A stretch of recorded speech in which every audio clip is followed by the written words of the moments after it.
When Neil Armstrong stepped onto the lunar surface in 1969, he left behind humanity's most iconic footprint. More than 50 years later, it's still there, perfectly preserved. And here's the astonishing part. That footprint, and the others left by the Apollo astronauts, could last for millions of years. But how is that possible? The moon is constantly bombarded by solar radiation and micrometeorites. How can something as simple as a footprint survive in such a harsh environment? Well, let's explore why the moon remembers every single step we've taken. Acting like a cosmic time capsule floating in space. Let's rewind to July 20th, 1969. The Apollo 11 lunar module, named Eagle, touched down in a region called the Sea of Tranquility. Neil Armstrong and Buzz Aldrin stepped out, becoming the first humans to walk on another world. They spent just 2.5 hours exploring the surface, setting up experiments, collecting moon rocks, and leaving behind not just their footprints, but also equipment and an American flag.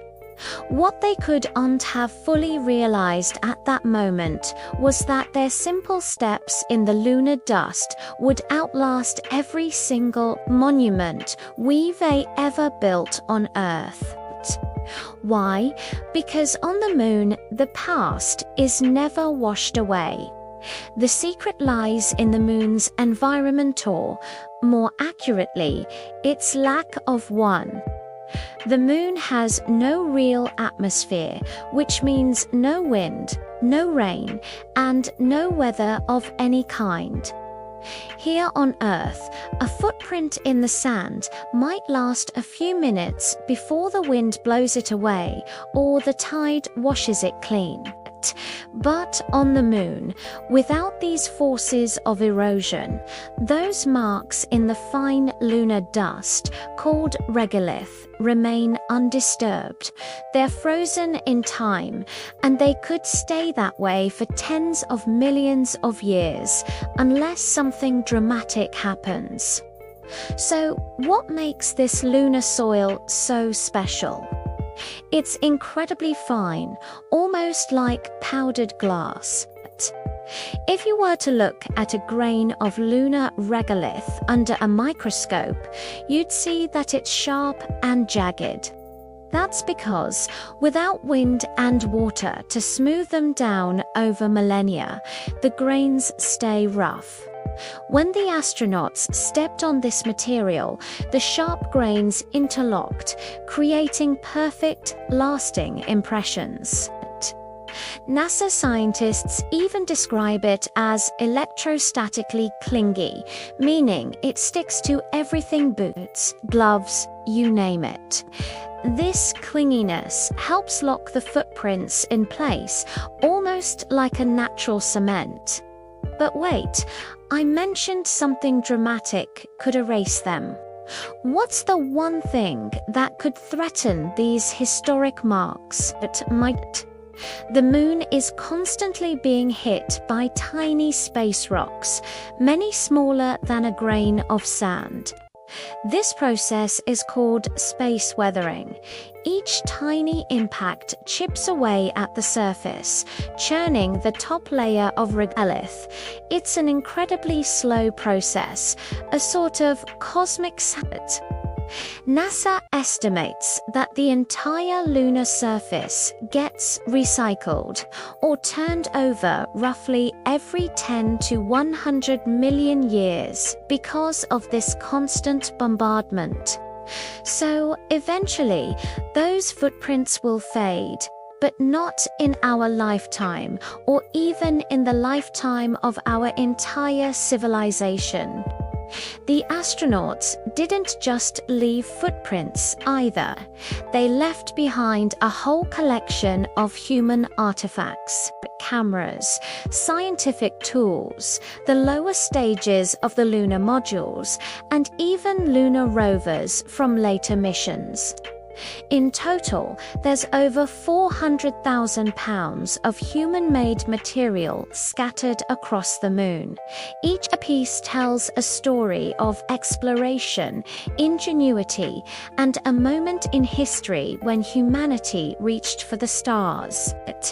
And just like the footprints, these artifacts are preserved in the moon's vacuum, potentially surviving for eons. Now, you might be wondering about the sun's extreme radiation and the wild temperature swings. The moon goes from a scorching 260 degrees Fahrenheit in the day to a freezing -280 degrees at night, over millions of years. This intense cycle of heating and cooling can certainly break down materials like the fabric of the flags or the plastic on the equipment. But it doesn't blow away the footprints in the soil. The regolith itself is incredibly stable. In fact, the impressions are so clear that higher resolution images from satellites like NASA's Lunar Reconnaissance Orbiter can still spot the astronauts' tracks today. This preservation is so important that future missions are already planning around it. NASA's Artemis program, which aims to return astronauts to the moon this decade, is carefully choosing landing sites to avoid disturbing these historic Apollo locations. These sites are now treated like cosmic heritage landmarks, protected zones that preserve the evidence of humanity's first steps beyond our home planet. One day, you can imagine these sites becoming part of an interplanetary museum, our first monuments on another world. These footprints on the moon are more than just a scientific curiosity. They are powerful symbols of human curiosity, courage, and our relentless drive to explore. They show how far we've come from our first steps on Earth to our first steps among the stars. As long as they remain untouched, they serve as a quiet, powerful message to any future explorers who might visit the moon. We were here. We reached for something beyond ourselves. Think about it. One day, every monument on Earth, the pyramids, the Great Wall, our tallest skyscrapers will crumble to dust. Our cities will fade, and even the mountains will erode into the sea. But for millions of years, on a silent, distant world 238,000 miles away, our footprints will remain. They are a testament to the moment humanity dared to dream and left its mark among the stars. Thank you so much for watching. If you found this journey to the moon fascinating, don't forget to hit that like button and subscribe for more stories about our amazing universe. See you in the next one.